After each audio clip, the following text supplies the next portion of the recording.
മോദി പരാമർശത്തിൽ 2 വർഷം ശിക്ഷ വിധിച്ച കോടതി വിധിക്കെതിരെ രാഹുൽ ഗാന്ധി നാളെ അപ്പീൽ നൽകും. സൂറത്ത് സെഷൻസ് കോടതിയിലാണ് അപ്പീൽ നൽകുക. നിയമവിദഗ്ധരുമായുള്ള വിശദമായ ചർച്ചയ്ക്ക് ശേഷമാണ് സൂറത്ത് CJM കോടതി വിധിക്കെതിരെ രാഹുൽ ഗാന്ധി അപ്പീൽ നൽകുന്നത്. CJM കോടതി വിധിയിൽ പിഴവുകളുണ്ടെന്നാകും രാഹുൽ ചൂണ്ടിക്കാട്ടുക. കർണാടകത്തിലെ കോലാറിൽ നടന്ന പ്രസംഗത്തിന്റെ പേരിൽ സൂറത്ത് CJM കോടതിക്ക് കേസെടുക്കാൻ അധികാരമില്ലെന്നും പ്രസംഗത്തിൽ ഒരു സമുദായത്തെയും അപമാനിച്ചിട്ടില്ല എന്നും ഹർജിയിൽ ഉന്നയിക്കും. CJM കോടതി ഉത്തരവ് റദ്ദാക്കണമെന്നും ആവശ്യപ്പെടും. സൂറത്ത് സെഷൻസ് കോടതിയിൽ നാളെ രാഹുൽ ഹാജരാകും. നിലവിൽ 2 വർഷത്തെ ശിക്ഷയാണ് സൂറത്ത് CJM കോടതി രാഹുലിന് വിധിച്ചത്. ഇതിനു പിന്നാലെ രാഹുലിനെ അയോഗ്യനാക്കി ലോക്സഭാ സെക്രട്ടേറിയറ്റ് വിജ്ഞാപനമിറക്കുകയും ചെയ്തു. ലോക്സഭാ അംഗത്വം പുനഃസ്ഥാപിക്കണമെങ്കിൽ CJM കോടതി വിധി സ്റ്റേ ചെയ്യുകയോ റദ്ദാക്കുകയോ വേണം. സെഷൻസ് കോടതിയിൽ നിന്ന് അനുകൂല വിധി ഉണ്ടാകുമെന്ന പ്രതീക്ഷയിലാണ് നേതൃത്വം. National desk news 18. ഇടുക്കി ചിന്നക്കനാലിൽ കുങ്കിയാന താവളത്തിലേക്ക് വീണ്ടും കടക്കാൻ ശ്രമിച്ച് അരിക്കൊമ്പൻ. ഇന്ന് 2 തവണ കുങ്കിയാന താവളത്തിന് സമീപം അരിക്കൊമ്പനെത്തി. പടക്കം പൊട്ടിച്ചാണ് ആനയെ തുരത്തിയത്. കുങ്കിയാന താവളത്തിൽ കൂടുതൽ വാച്ചർമാരെയും നിയോഗിച്ചു.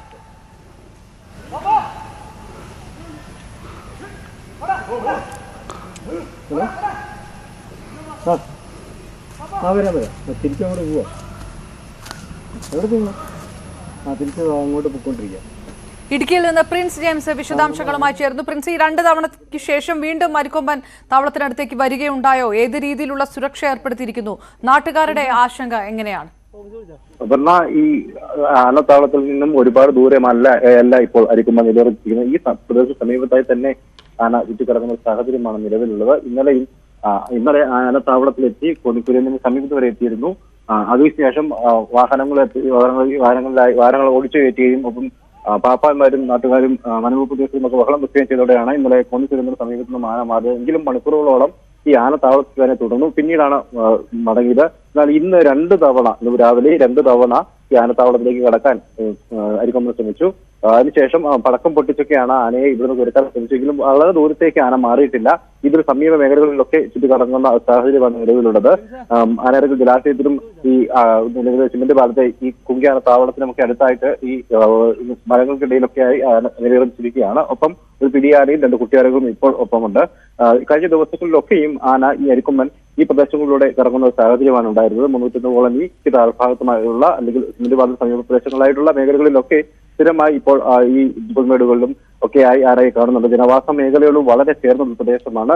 ഈ പ്രധാന സിംഗ് കണ്ടെത്തുന്നതും ചിന്നക്കനാലിലേക്ക് പോകുന്ന ഒരു പാതയോരത്തുള്ള പ്രദേശമാണ്. ഈ മേഖലയിലൊക്കെ നിരവധി വാഹനങ്ങളൊക്കെ കടന്നു പോകുന്ന ഒരു പ്രദേശമാണ് ഇവിടം. അതുകൊണ്ട് തന്നെ വലിയ ആശങ്ക നിലനിൽക്കുന്നുണ്ട്. ഏത് നിമിഷവും അപകട സാഹചര്യത്തിലേക്ക് മാറാൻ ആളുകൾ ആശങ്കപ്പെടുന്നു. ദിവസങ്ങളോളമായി ഈ മേഖലയിൽ തന്നെയാണ് അരിക്കൊമ്പൻ നിലയുറപ്പിച്ചിരിക്കുന്നത്. ഒപ്പം മറ്റ് ആനകളും ചക്കക്കൊമ്പൻ അടക്കമുള്ള ആനകളും ഇന്നലെയും ഇന്നും ഒക്കെ സിംഗ് കണ്ടം ബിയൽഡാം മേഖലകളിലൊക്കെ എത്തിയിരുന്നു. വലിയ നാശനഷ്ടം ഇന്നലെ കൃഷിനാശമൊക്കെ ഉണ്ടായിട്ടുണ്ട് സാധ്യതകളുണ്ട്. എന്തായാലും ചക്കക്കൊമ്പനും ഈ കുങ്കിയാന താവളത്തിന് വളരെ ദൂരമല്ലാതെ ഒരു പ്രദേശത്ത് ആനയിറക്കൽ ജലാശയ സമയത്തായി നിലയുറപ്പിച്ച സാഹചര്യമാണ് നിലവിലുള്ളത്. എന്തായാലും പ്രതിഷേധങ്ങളും കടക്കുകയാണ്. ചിന്നക്കനാൽ സിംഗ് കണ്ടത്തെ വ്യാപാര സമരം ഇന്ന് 3ാം ദിവസം ഇതിലേക്ക് കടന്നിരിക്കുന്നു. ഒപ്പം പൂപ്പാറയിൽ ധർണാ സമരം നടക്കുന്നുണ്ട്. വിവിധ സംഘടനകൾ, കർഷക സംഘടനകളെല്ലാം ഈ സിംഗ് കണ്ട നിവാസികളുടെ വ്യാപക സമരത്തിന്, ജനകീയ സമരത്തിന് പിന്തുണ അർപ്പിച്ചുകൊണ്ട് എത്തിയിട്ടുണ്ട്. കർഷക സംഘടനകളുടെ നേതൃത്വത്തിൽ ഹൈക്കോടതി ചീഫ് ജസ്റ്റിസിന് ഹർജി സമർപ്പിക്കാൻ ഒരുങ്ങുകയാണ്. അതായത് കേസ് പരിഗണിക്കുന്നത്, അരിക്കൊമ്പൻ കേസ് പരിഗണിക്കുന്നത് പ്രത്യേക ബെഞ്ചിൽ നിന്ന് മാറ്റി ചീഫ് ജസ്റ്റിസ് കേസ് വാദം കേൾക്കണമെന്നാണ് ഇവരുടെ ആവശ്യം. ഇടുക്കി ലാൻഡ് ഫ്രീഡം മൂവ്മെന്റിന്റെ നേതൃത്വത്തിൽ 60ഓളം സംഘടനകളാണ് ഈ ഒരു പരാതിയുമായിട്ട് രംഗത്തെത്തിയിരിക്കുന്നത്. ഇവർ പരാതി ഏപ്രിൽ 5-ന് കൈമാറും. ഒപ്പം നാളെ കോടതി നിയോഗിച്ചിരിക്കുന്ന പ്രത്യേക വിദഗ്ധ സമിതിയിലെ 5 വിദഗ്ധ സമിതിയിലെ 4 പേർ നാളെ ചിന്നക്കനാലിൽ സന്ദർശനം നടത്തും. 301 കോളനിയിലും സിംഗ് കണ്ടത്തും ഒക്കെയുള്ള ജനവാസ മേഖലകളിലെത്തി അവരുടെ ബുദ്ധിമുട്ടുകൾ നേരിട്ട് മനസ്സിലാക്കുമെന്നാണ് ജനങ്ങൾ കരുതുന്നത്. ജനങ്ങളിൽ നേരിട്ട് കാര്യങ്ങൾ തിരക്കുന്നതോടെ ഈ പ്രശ്നത്തിന് പരിഹാരം കണ്ടെത്താനാവും. ഈ ആനയെ ഇവിടുന്ന് മാറ്റുന്നതിനുള്ള റിപ്പോർട്ട് വിദഗ്ധ സമിതി സമർപ്പിക്കും എന്ന് തന്നെയാണ് നാട്ടുകാർ കരുതുന്നത്. അപർണ. പ്രിൻസ് ജെയിംസ് വിവരങ്ങൾ നൽകിയത്. മൂന്നാറിൽ വീണ്ടും KSRTC ബസ് തടഞ്ഞ് പടയപ്പയും. മൂന്നാർ മറയൂർ അന്തർ സംസ്ഥാന പാതയിൽ കന്നിമല എസ്റ്റേറ്റിന് സമീപത്താണ് പുലർച്ചെ കാട്ടാനിറങ്ങിയത്. വാഹനം തടഞ്ഞെങ്കിലും അപകടമുണ്ടായില്ല.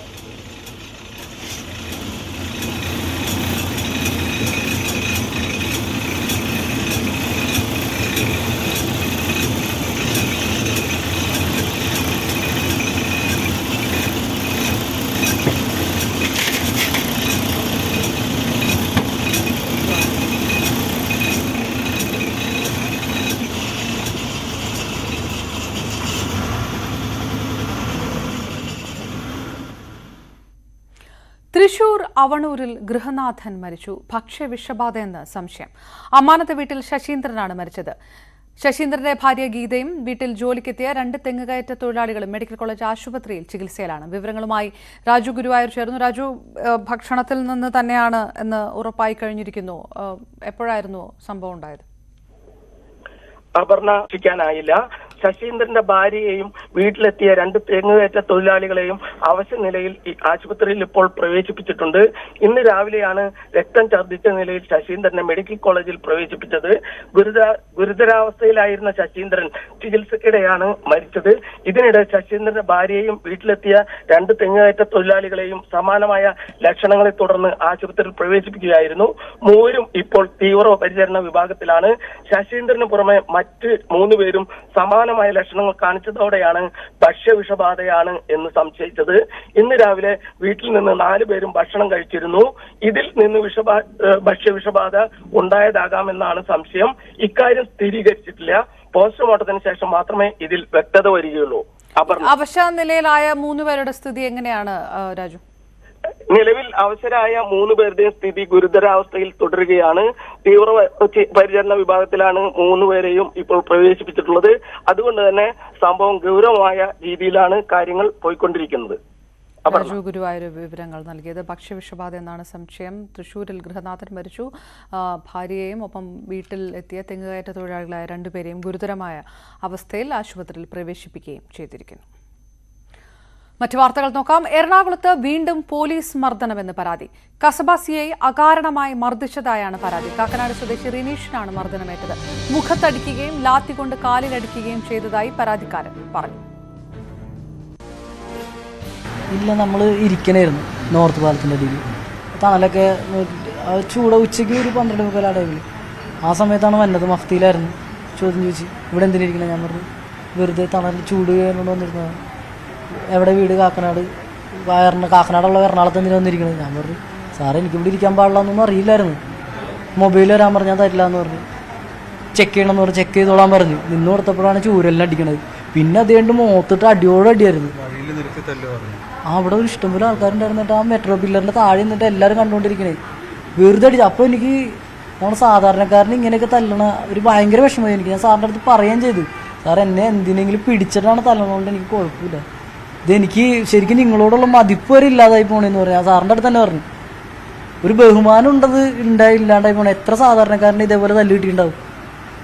അവർ പറയാത്തതുകൊണ്ടായിരിക്കും നമ്മൾ അറിയാത്തത്. ഇനിയിപ്പോൾ ഞാൻ പറഞ്ഞില്ലെങ്കിൽ അടുത്ത പ്രാവശ്യം എങ്ങാനും എനിക്ക് തല്ലി കിട്ടുന്നതായിട്ടാണെങ്കിൽ ഞാൻ പറയും, നീ എന്തുകൊണ്ട് പണ്ട് നേരത്തെ ഇതേപോലെ ഇടിയിട്ടിട്ട് പറഞ്ഞില്ല എന്ന് പറയും. ഞാൻ പറയാമെന്ന് വിചാരിച്ചു. എനിക്ക് ഒട്ടും ഇവിടെയൊക്കെ വേദന എടുക്കണേ. ഹോസ്പിറ്റലിൽ കൊണ്ടുപോയി വീണ്ടും രാത്രി ഞങ്ങൾ വീട്ടിൽ വന്നിട്ട് വീണ്ടും പോയി. ഇവിടെ രാത്രി അഡ്മിറ്റായി. ഇപ്പോഴും ഇവിടെയൊക്കെ വേദനയാണ്. അവിടെ ഹോസ്പിറ്റലിൽ വെച്ച് ഛർദ്ദിച്ച്, നമ്മുടെ പോലീസ് സ്റ്റേഷനിൽ വെച്ച് ഛർദ്ദിച്ച് അടി കൊണ്ടിട്ട് എനിക്ക് ഇവിടെയൊക്കെ മരവിച്ച്. ഞാൻ ആ സാർമാരുടെ അടുത്ത് പറഞ്ഞു, സാറേ ഇവിടെയൊക്കെ മരവിച്ചിരിക്കണേന്ന് പറഞ്ഞു. ഛർദ്ദിക്കണ കണ്ട് എനിക്ക് ഒട്ടും വയ്യാണ്ടായപ്പോഴാണ് അവർ ഹോസ്പിറ്റലിലേക്ക് കൊണ്ടുപോകുന്നത്. അതേസമയം പരാതി അടിസ്ഥാനരഹിതമാണെന്ന് CI വ്യക്തമാക്കി.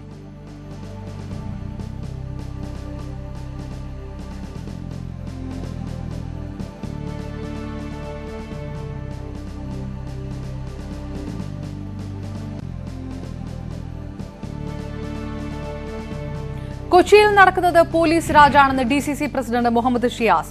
പോലീസിനെ കയറൂരി വിട്ടിരിക്കുകയാണ്. കമ്മീഷണറോട് പരാതി നൽകിയിട്ട് പോലും നടപടിയില്ല. പാർട്ടി സംരക്ഷിക്കുമെന്ന ബോധ്യമുള്ളതുകൊണ്ടാണ് പോലീസ് ഇങ്ങനെ പെരുമാറുന്നതെന്നും മുഹമ്മദ് ഷിയാസ് പറഞ്ഞു. പോലീസിന്റെ ഗുണ്ടാരാജാണ് കൊച്ചിയിൽ കാണാൻ കഴിയുന്നത്. നിയമപാലകരായിട്ടുള്ള ആളുകൾ നിയമം കയ്യിലെടുക്കുന്ന ഒരവസ്ഥയിലേക്ക് അവർ മാറുകയാണ്. പാവപ്പെട്ട ഒരു ചെറുപ്പക്കാരനാണ്, 29 വയസ്സുള്ള റനീഷ്. നോർത്ത് അവിടെ വെള്ളം കുടിച്ചതിന് ശേഷം അവിടെ വിശ്രമിക്കുന്ന സമയത്താണ് പോലീസ് വന്ന് അകാരണമായി അദ്ദേഹത്തെ ലാത്തി കൊണ്ടടിക്കുകയും അടിച്ചപ്പോൾ തന്നെ ലാത്തി ഒടിഞ്ഞു പോയി. അപ്പോൾ എത്ര ശക്തിയായിട്ടായിരിക്കും അടിച്ചിരിക്കുക പയ്യൻ്റെ ശരീരത്തിൽ? മുഖത്ത് 4 പ്രാവശ്യമാണ് തുടരെ അടിച്ചത്. അപ്പോൾ ഒരു കാരണവശാലും പോലീസ് മാനുവലിൽ പറഞ്ഞിരിക്കുന്ന അല്ലെങ്കിൽ പോലീസിന് DGP കൊടുത്തിരിക്കുന്ന സർക്കുലറിന് പുല്ലുവിലയാണ് പോലീസുകാർ കൽപ്പിക്കുന്നത്. വൈക്കം സത്യാഗ്രഹം ശതാബ്ദി ആഘോഷത്തിന്റെ പത്രപരസ്യത്തെ ചൊല്ലി ഇടതുമുന്നണിയിൽ വിവാദം. പരസ്യത്തിൽ വൈക്കം MLA CK ആശയുടെ പേര് വെക്കാത്തതിനെതിരെ CPI ജില്ലാ നേതൃത്വം രംഗത്ത് വന്നു. PRDയുടെ നിലപാട് അംഗീകരിക്കാനാകില്ല എന്ന് ജില്ലാ സെക്രട്ടറി VB ബിനു പറഞ്ഞു.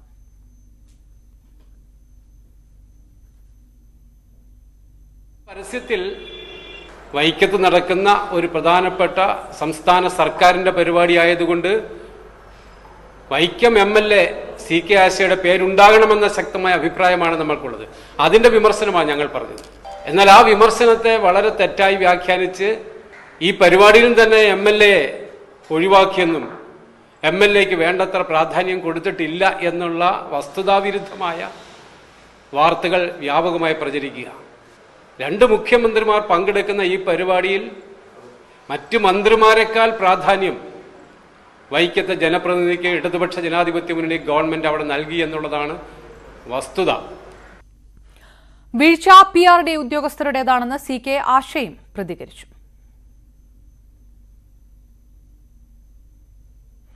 ശതാബ്ദി ആഘോഷവുമായി ബന്ധപ്പെട്ട ഒരു പരാതിയും തന്റെ മുന്നിൽ വന്നിട്ടില്ലെന്നായിരുന്നു മന്ത്രി VN വാസവന്റെ പ്രതികരണം. തെറ്റ് പറ്റിയിട്ടുണ്ടെങ്കിൽ PRD പരിശോധിക്കട്ടെ എന്നും മന്ത്രി പ്രതികരിച്ചു. എല്ലാ ജനപ്രതിനിധികളെയും കൂട്ടിയോജിപ്പിച്ചുകൊണ്ടാണ് എല്ലാ കമ്മിറ്റികളും എല്ലാ പരിപാടികളും ടീം വർക്കായിട്ടാണ്. നിങ്ങൾ ഇതിൽ സ്റ്റേജിലും കണ്ടതല്ലേ. അപ്പോൾ വേറെ ഏതെങ്കിലും എവിടെയെങ്കിലും വിട്ടുപോയിട്ട് അതൊന്നും ഒരു പ്രശ്നമായിട്ട് തന്നെ അവരാരും ഉന്നയിച്ചിട്ടുമില്ല. ഇപ്പോൾ CK ആശയുടെ ഒരു ഫേസ്ബുക്ക് പോസ്റ്റ് തന്നെ കണ്ടു. അതിനകത്ത് അവർക്ക് ഒരു തരത്തിലുള്ള തർക്കം ഉള്ളതായിട്ട് അവർ പറഞ്ഞില്ല. പേര് വിട്ടുപോയത് PRDയുടെ ശ്രദ്ധക്കുറവുകൊണ്ടാണെങ്കിൽ അത് എന്താ നോക്കും എന്നുള്ള കാര്യം അവരോട് നേരിട്ട് പറഞ്ഞു എന്നും പറഞ്ഞു. അപ്പോൾ അതുകൊണ്ട് ആ വിഷയം അവസാനിച്ചല്ലോ. ഒരു വിവാദത്തിനോ ഒരു തരത്തിലുള്ള തർക്കത്തിനോ പരാതിക്കോ അവസരമില്ലാത്ത രൂപത്തിൽ ഏറ്റവും ഭംഗിയായി ചിട്ടയായി നടന്നിരിക്കുന്നു. അതേസമയം പരിപാടിയിൽ അർഹമായ പ്രാതിനിധ്യം കിട്ടിയെന്ന് CPI ജില്ലാ സെക്രട്ടറിയും CK ആശയും വ്യക്തമാക്കി. CK ആശയ്ക്ക് പരിഗണന ലഭിച്ചില്ല എന്ന പരാതി ജില്ലാ കമ്മിറ്റിക്കുള്ളതായി അറിയില്ല എന്ന് സംസ്ഥാന സെക്രട്ടറി കാനം രാജേന്ദ്രൻ. പരിഗണന ലഭിച്ചില്ലെന്ന വാദം തെറ്റാണെന്നും പാർട്ടിക്ക് പരിഭവമില്ല എന്നും കാനം രാജേന്ദ്രൻ പറഞ്ഞു. K. മുരളീധരനെ പിന്തുണച്ച് MK രാഘവൻ MP. എല്ലാവരെയും ഉൾക്കൊള്ളാൻ നേതൃത്വം തയ്യാറാവണം. തന്നെ മാറ്റി നിർത്തിയത് എന്തിനാണെന്ന് വിശദീകരിക്കേണ്ടത് നേതൃത്വമാണ്. തന്റെ മുൻ നിലപാടുകളിൽ മാറ്റമില്ലെന്നും MK രാഘവൻ കോഴിക്കോട് പറഞ്ഞു. K. മുരളീധരനെ സംസാരിക്കാൻ വിളിക്കേണ്ടതായിരുന്നു ന്യായമായും. മുതിർന്ന നേതാക്കളെ ഉൾക്കൊണ്ട് പോകാനുള്ള ഒരു നേതൃത്വമാണ് നമുക്ക് ആവശ്യം. അത് വിളിക്കാതെ വളരെ മോശമായി അഭിപ്രായക്കാരനാണ് ഞാൻ. ശരിയായില്ല എന്ന പക്ഷക്കാരനാണ് ഞാൻ. വിളിക്കേണ്ടതായിരുന്നു. ക്രിസ്തുദേവന്റെ ജെറുസലേം പ്രവേശനത്തിന്റെ സ്മരണകൾ ഉണർത്തി ഇന്ന് ഓശാന ഞായർ. വിശുദ്ധ വാരാചരണത്തിന് ഓശാന ഞായറോടെ തുടക്കമായി. പള്ളികളിൽ പ്രത്യേക പ്രാർത്ഥനയും കുരുത്തോല പ്രദക്ഷിണവും നടന്നു. കർത്താവിൻ പൂജിത നാമത്തിൽ വന്നവനെ വാഴ്ത്തി പാടിടുവിൻ. വിണ്ണിൻ പൂവേദിലോസാന ദാവീദിൻ സൂനുവിലോസാന ഓശാന. പാളയം സെന്റ് ജോസഫ് മെട്രോപൊളിറ്റൻ കത്തീഡ്രലിൽ നടന്ന ഓശാന തിരുക്കർമ്മങ്ങൾക്ക് ലത്തീൻ അതിരൂപത major archbishop doctor Thomas J Netto മുഖ്യ കാർമ്മികത്വം വഹിച്ചു. പാതകളിൽ തോരണമിളകുന്നു ദൈവസുതൻ വിനയ വിരാജിതനാ അണയുന്നു നഗര കവാടത്തിൽ. സിറോ മലബാർ സഭയുടെ ആസ്ഥാനമായ കാക്കനാട് മൗണ്ട് സെന്റ് തോമസിൽ നടന്ന ചടങ്ങുകൾക്ക് കർദിനാൾ മാർ ജോർജ് ആലഞ്ചേരി നേതൃത്വം നൽകി.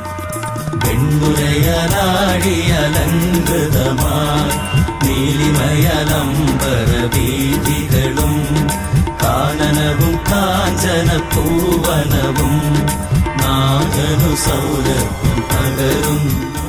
സഭയിലെ വിശ്വാസികൾ ഒരുമിച്ച് മുന്നോട്ടു പോകണമെന്ന് ഓശാന ഞായർ പ്രസംഗത്തിൽ കർദിനാൾ മാർ ജോർജ് ആലഞ്ചേരി പറഞ്ഞു. കർത്താവിനെതിരായി ഗൂഢാലോചനകൾ നടത്തുന്നവരാകരുത്. കർത്താവിനെതിരായി ആസൂത്രണങ്ങൾ നടത്തുന്നവരാകരുത്. അവിടുത്തെയും സഭയുടെയും പ്രബോധനങ്ങളെ ദുർവ്യാഖ്യാനം ചെയ്യുന്നവരാകരുത്. വിധേയത്വത്തോടും എളിമയോടും കൂടി പൗലോസ് റോമാക്കാർക്കോട് പറയുന്നത് പോലെ വിനയത്തോടുകൂടി കർത്താവിൽ വിശ്വസിച്ച് സഭയുടെ കൂട്ടായ്മയിൽ ചേർന്ന് നമുക്ക് നമ്മുടെ വിശ്വാസം പ്രഖ്യാപിക്കാം. Delhi Hauz Khas Saint Mary's Orthodox കത്തീഡ്രലിൽ ശുശ്രൂഷകൾക്ക് പരിശുദ്ധ ബെസോലിയസ് മാർത്തോമ മാത്യൂസ് തൃതീയൻ കാതോലിക്ക ബാവ മുഖ്യ കാർമ്മികത്വം വഹിച്ചു. എറണാകുളം സെന്റ് ഫ്രാൻസിസ് അസീസി കത്തീഡ്രലിൽ നടന്ന ഓശാന ഞായർ തിരുക്കർമ്മങ്ങളിൽ വരാപ്പുഴ അതിരൂപത archbishop doctor Joseph Kalathiparambil മുഖ്യ കാർമ്മികനായി.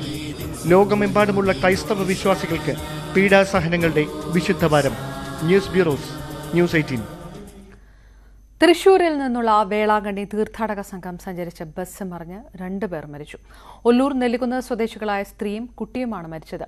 തഞ്ചാവൂർ ഒറത്തനാടിന് സമീപം വളവ് തിരിയുന്നതിനിടെയായിരുന്നു അപകടം. ഇന്ന് പുലർച്ചെ 5 മണിയോടെ തഞ്ചാവൂർ ജില്ലയിലെ മന്നാർഗുഡി ഒറത്തനാടിന് സമീപത്തായിരുന്നു അപകടം.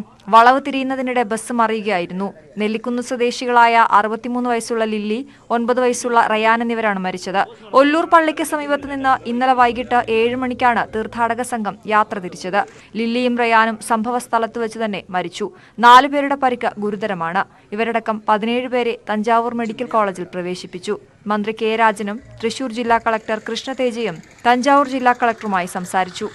17 പേർക്കാണ് തഞ്ചാവൂരിലെ മെഡിക്കൽ കോളേജിലേക്ക് കൊണ്ടുപോകേണ്ട സ്ഥിതിവിശേഷം ഉണ്ടായിട്ടുള്ളത്. അവരെ തഞ്ചാവൂരിലെ മെഡിക്കൽ കോളേജിലേക്ക് കൊണ്ടുപോയിട്ടുണ്ട്. മെഡിക്കൽ കോളേജിൽ പ്രവേശിക്കപ്പെട്ട 17 പേർക്കും ആവശ്യമായിട്ടുള്ള എല്ലാ ചികിത്സയും അവിടെ ലഭ്യമായി വരികയാണ്. മുഴുവൻ പേരെയും അവർ പരിശോധിച്ചു വരികയാണ്. ഒടിവ്, ചതവ് തുടങ്ങിയിട്ടുള്ള ചില അപകടങ്ങളാണ് ഉണ്ടായിട്ടുള്ളത്. ആളുകൾ അതിയായി ആശങ്കപ്പെടേണ്ട ഒരു പ്രശ്നവുമില്ല. കാരണം അവിടെയുള്ള മുഴുവൻ രോഗികൾക്കും കൊടുക്കാവുന്നതായിട്ടുള്ള എല്ലാ ചികിത്സാ സഹായവും, അവർക്ക് ആവശ്യമായിട്ടുള്ള ഭക്ഷണം, അവരുടെ യാത്ര, അതുമായി ബന്ധപ്പെട്ട എല്ലാ കാര്യങ്ങളും ചെയ്യാൻ പ്രത്യേകമായ നിർദ്ദേശം തഞ്ചാവൂർ ജില്ലാ കളക്ടർ ശ്രീകാന്തിന് കൊടുത്തിട്ടുണ്ട്. 47 പേരായിരുന്നു തീർത്ഥാടക സംഘത്തിലുണ്ടായിരുന്നത്. ഡ്രൈവർ ഉറങ്ങിപ്പോയതാണ് അപകട കാരണമെന്നാണ് പ്രാഥമിക നിഗമനം. ന്യൂസ് 18 തൃശൂർ, ചെന്നൈ. കൂടുതൽ വാർത്തകൾക്ക് മുൻപ് ഇടവേള. ശമ്പളം കിട്ടാത്തതിൽ ബാഡ്ജ് കുത്തി പ്രതിഷേധിച്ച വനിതാ കണ്ടക്ടർക്കെതിരായ KSRTC നടപടിയിൽ പ്രതിഷേധം ശക്തം. തീരുമാനത്തിനെതിരെ പ്രതിഷേധിക്കുമെന്ന് തൊഴിലാളി സംഘടനകൾ അറിയിച്ചു. ആരെയും അപമാനിക്കാനല്ല ബാഡ്ജ് ധരിച്ചതെന്ന് നടപടിക്ക് വിധേയയായ കണ്ടക്ടർ അഖിലേഷ് നായർ പറഞ്ഞു. കഴിഞ്ഞ ജനുവരി 11-നാണ് വൈക്കം ഡിപ്പോയിലെ അഖിലേഷ് നായർ ശമ്പളം ലഭിക്കാത്തതിൽ പ്രതിഷേധിച്ച് ബാഡ്ജ് ധരിച്ചത്. ശമ്പളരഹിത സേവനം 41-ാം ദിവസം എന്നായിരുന്നു ബാഡ്ജിൽ എഴുതിയിരുന്നത്. ഇതിന് സോഷ്യൽ മീഡിയയിൽ വൻ പ്രചാരം ലഭിച്ചു. ഇതോടെയാണ് KSRTCയുടെ അച്ചടക്ക നടപടി. വൈക്കത്ത് നിന്ന് പാലാ ഡിപ്പോയിലേക്കാണ് അഖിലെ സ്ഥലം മാറ്റിയത്. KSRTCയെ അപകീർത്തിപ്പെടുത്താനുള്ള നീക്കമല്ല തന്റെ ഭാഗത്തുനിന്നുണ്ടായതെന്നും ഒരു ജീവനക്കാരൻ ആ ദിവസം ആത്മഹത്യ ചെയ്തിരുന്നു, ആ വിഷമത്തിലായിരുന്നു പ്രതികരിച്ചതെന്നും അഖില പറഞ്ഞു. സമാധാനപരമായി പ്രതിഷേധിക്കുക എന്ന് മാത്രമേ ഞാൻ ചിന്തിച്ചുള്ളൂ. അപ്പൊ അന്ന് ഈ പ്രതിഷേധം നടന്ന ദിവസം തന്നെയാണ് ആര്യനാട് ഡിപ്പോയിലെ ഒരു ഡ്രൈവർ ആത്മഹത്യ ചെയ്തു എന്ന വാർത്ത കൂടി വരുന്നത്. അപ്പൊ അതും എല്ലാം കൂടി ആയപ്പോൾ ഒരു മാനസിക സംഘർഷം കൊണ്ട് ആരെയും ബുദ്ധിമുട്ടിക്കാതെ, ട്രിപ്പിനൊരു കുഴപ്പവും വരാതെ, ഷെഡ്യൂൾ മുടക്കാതെ, യാത്രക്കാരെ ബുദ്ധിമുട്ടിക്കാതെ സമാധാനപരമായി എന്തെങ്കിലും ഒരു പ്രതിഷേധം നടത്തുക എന്ന് മാത്രമേ ഉദ്ദേശിച്ചുള്ളൂ. KSRTC മാനേജ്മെന്റ് തീരുമാനത്തിനെതിരെ പ്രതിഷേധം ശക്തമാണ്. തൊഴിലാളി സംഘടനകൾക്ക് പുറമെ വിവിധ മേഖലകളിൽ നിന്നുള്ളവർ സോഷ്യൽ മീഡിയയിലൂടെ പ്രതിഷേധം അറിയിച്ചു. ന്യൂസ് 18 തിരുവനന്തപുരം. നീല വെളിച്ചം സിനിമയിലെ ഗാനം സംബന്ധിച്ച വിവാദത്തിൽ വിശദീകരണവുമായി സംവിധായകൻ ആഷിഖ് അബു. നിയമപരമായാണ് ഗാനങ്ങൾ സ്വന്തമാക്കിയതെന്നും ഗാനങ്ങളുടെ പകർപ്പവകാശമുള്ളവർക്ക് പ്രതിഫലം നൽകിയാണ് സിനിമയിൽ ഉപയോഗിച്ചതെന്നും ആഷിഖ് അബു വ്യക്തമാക്കി. ഗാനങ്ങൾക്കെതിരെ ബാബുരാജിന്റെ മകൻ രംഗത്ത് വന്ന സാഹചര്യത്തിലായിരുന്നു ആഷിഖ് അബുവിന്റെ വിശദീകരണം. 1964 പുറത്തിറങ്ങിയ ഭാർഗവി നിലയം എന്ന ചിത്രത്തിലെ P. ഭാസ്കരൻ എഴുതി MS ബാബുരാജ് സംഗീതം ചെയ്ത ഗാനങ്ങൾ ആഷിഖ് അബു റീമിക്സ് ചെയ്ത് തന്റെ പുതിയ ചിത്രമായ നീല വെളിച്ചത്തിൽ ഉപയോഗിച്ചതിനെ ചൊല്ലിയാണ് വിവാദം ഉടലെടുത്തത്. പഴയ ഗാനത്തിന്റെ സ്വാഭാവികതയും മാസ്മരികതയും റീമിക്സ് നശിപ്പിച്ചുവെന്ന് ആരോപിച്ച് ബാബുരാജിന്റെ മകൻ MS ജബ്ബാർ നൽകിയ നോട്ടീസിനാണ് ആഷിഖ് അബുവിന്റെ വിശദീകരണം. ഗാനങ്ങളുടെ ഉടമസ്ഥാവകാശം നേരത്തെ സ്വന്തമാക്കിയ കമ്പനിയിൽ നിന്ന് കരാർ ഒപ്പുവെച്ച് പ്രതിഫലം നൽകിയാണ് പാട്ടുകൾ സിനിമയിൽ ഉപയോഗിച്ചത്. ഇതിന്റെ രേഖകൾ കൈവശമുണ്ട്. MS ബാബുരാജിന്റെ കുടുംബത്തെയും മകൾ സാബിറയെയും ഇക്കാര്യം അറിയിച്ചിരുന്നു. നിലവിലെ വിവാദം തെറ്റിദ്ധാരണ കൊണ്ടാകും ഉണ്ടായതെന്നും കുടുംബവുമായി വീണ്ടും ചർച്ച ചെയ്ത് ഇക്കാര്യം പരിഹരിക്കുമെന്നും ആഷിഖ് അബു അറിയിച്ചു. ആഷിഖ് അബുവിന്റെ തന്നെ OPM സിനിമാസാണ് ചിത്രം നിർമ്മിക്കുന്നത്. ന്യൂസ് 18 കൊച്ചി. മധുവിന് നീതി കിട്ടുമോ?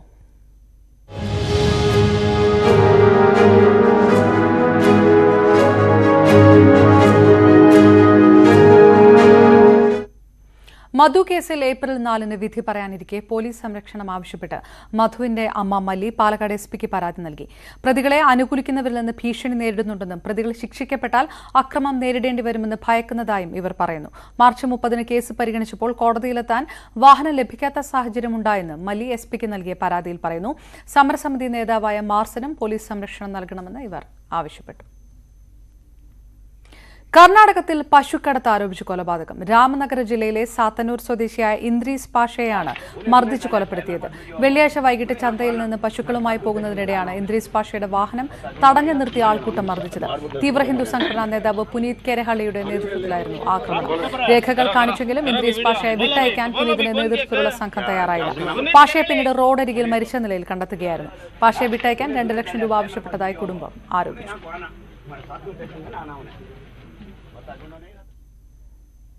കർണാടകത്തിൽ തെരഞ്ഞെടുപ്പ് ഒരുക്കം.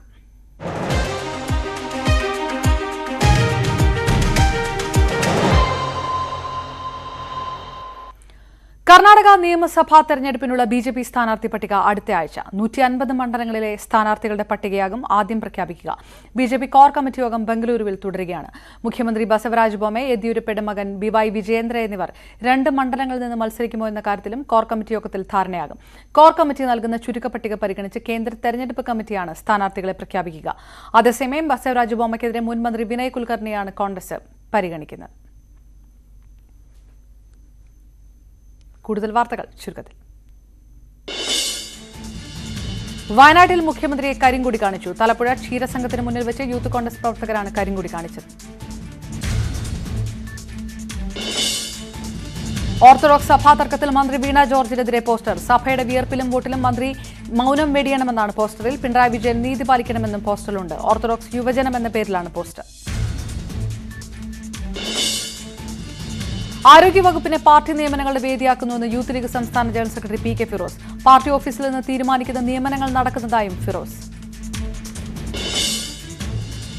പാലക്കാട് യൂത്ത് കോൺഗ്രസിൽ തർക്കം തുടർന്നു. ചിറ്റൂർ മണ്ഡലത്തിൽ കൂട്ടരാജി. 52 പ്രവർത്തകർ നേതൃത്വത്തെ രാജി സന്നദ്ധത അറിയിച്ചു. സംസ്ഥാന അധ്യക്ഷൻ ഷാഫി പറമ്പലിന് പ്രവർത്തകർ രാജിക്കത്ത് നൽകി. കോഴിക്കോട് ജയലക്ഷ്മി സിൽക്സിലെ തീപിടുത്തം ഷോർട്ട് സർക്യൂട്ട് എന്ന നിഗമനം. ഫയർഫോഴ്സ് പ്രാഥമിക റിപ്പോർട്ട് സമർപ്പിച്ചു. വിശദമായ റിപ്പോർട്ട് വ്യാഴാഴ്ച സമർപ്പിക്കും. രാജ്യത്ത് നിന്നും കോവിഡ് കേസുകൾ 3000 കടന്നു. 24 മണിക്കൂറിടെ 3823 പേർക്ക് കോവിഡ് സ്ഥിരീകരിച്ചു. കഴിഞ്ഞ ദിവസത്തേക്കാൾ 27% വർധന. വനാതിർത്തിയിലെ ജനങ്ങളുടെ പ്രശ്നങ്ങളിൽ സർക്കാർ ഒപ്പമുണ്ടെന്ന് മുഖ്യമന്ത്രി പിണറായി വിജയൻ. വനം സംരക്ഷിക്കാൻ കേരളത്തിന് കഴിഞ്ഞതായി മുഖ്യമന്ത്രി. ഇടുക്കി ബാത്തിക്കുടി രാജമ്മ വധക്കേസ് പ്രതി പോലീസ് കസ്റ്റഡിയിൽ. പുലർച്ചെയാണ് പ്രതിയെ പിടികൂടിയത്. സംഭവസ്ഥലമായ ബാത്തിക്കുടി പരിസരത്ത് നിന്നാണ് സുധീഷിനെ കസ്റ്റഡിയിലെടുത്തത്. തിരുവനന്തപുരം വെങ്ങാനൂർ പൗർണമികാവ് ക്ഷേത്രത്തിലെ പ്രപഞ്ചയാഗം തുടരുന്നു. മുഖ്യ കാർമ്മികനായ അഘോരി പരമ്പരയിലെ ശ്രീ കൈലാസപുരി ഭക്തസഹസ്രങ്ങൾക്ക് അനുഗ്രഹം നൽകി. കഴിഞ്ഞ ദിവസം തലസ്ഥാനത്തെത്തിയ കൈലാസപുരി പൗർണമികാവ് ക്ഷേത്രത്തിൽ പ്രത്യേക പൂജകൾ നടത്തിയ ശേഷമാണ് ഭക്തർക്ക് അനുഗ്രഹം നൽകിയത്. പൗർണമികാവ് അമ്മയുടെ യാഗഭൂമിയിൽ കൈലാസപുരി സ്വാമിജികൾ എത്തിച്ചേർന്നിരിക്കുന്നു. പ്രപഞ്ചയാഗശാലയിൽ പ്രത്യേകം തയ്യാറാക്കിയ പീഠത്തിൽ ഉപവിഷ്ടനായ കൈലാസപുരി യാഗകർമ്മങ്ങൾ വീക്ഷിച്ചു. യാഗം ഓരോ ദിവസവും പിന്നിടുമ്പോഴും പൗർണമിക്കാവിൽ ഭക്തജനപ്രവാഹം ഏറുകയാണ്. ഇവിടെ സകല പ്രപഞ്ച അഷ്ടദിക്പാലകന്മാരെയും അതുപോലെ തന്നെ പ്രപഞ്ചത്തിലെ അഗ്നിവായു ജലം വരുണൻ അങ്ങനെയുള്ള എല്ലാ മൂർത്തികളെയും ആവാഹിച്ച് പൂജിച്ച് അവരെ തൃപ്തിപ്പെടുത്തുന്നുണ്ട്. അതുപോലെ ഗണേശഹവനത്തോടു കൂടിയിട്ട് ഒരു ദിവസം തുടങ്ങി. ആ ഗണേശഹവനം, മഹാലക്ഷ്മി ഹവനം, ഗായത്രി ഹവനം, മഹാസുദർശന ഹവനം, മഹാമൃത്യുഞ്ജയ ഹവനം അങ്ങനെയുള്ള ഹവനങ്ങളോട് കൂടിയിട്ട് തുടങ്ങി. പിന്നെ മഹാകാലഭൈരവ ഹവനാണ് ഇവിടെ പ്രാധാന്യമായിട്ട് കൊടുക്കുന്നത്. അടുത്ത ദിവസങ്ങളിലും കൈലാസപുരി ഭക്തർക്ക് ദർശനം നൽകും. നാടിൻ്റെ നന്മയ്ക്കും ജനക്ഷേമത്തിനുമായാണ് ലോകത്താദ്യമായി പ്രപഞ്ചയാഗം പൗർണമിക്കാവിൽ നടത്തുന്നത്. നേപ്പാളിലെ പശുപതിനാഥ്, ബദരീനാഥ്, കേദാർനാഥ്, മധുര മീനാക്ഷി ക്ഷേത്രം, പത്മനാഭസ്വാമി ക്ഷേത്രം തുടങ്ങിയ വിവിധ പുണ്യകേന്ദ്രങ്ങളിലെ പുരോഹിതർ യാഗത്തിൽ പങ്കെടുക്കുന്നുണ്ട്.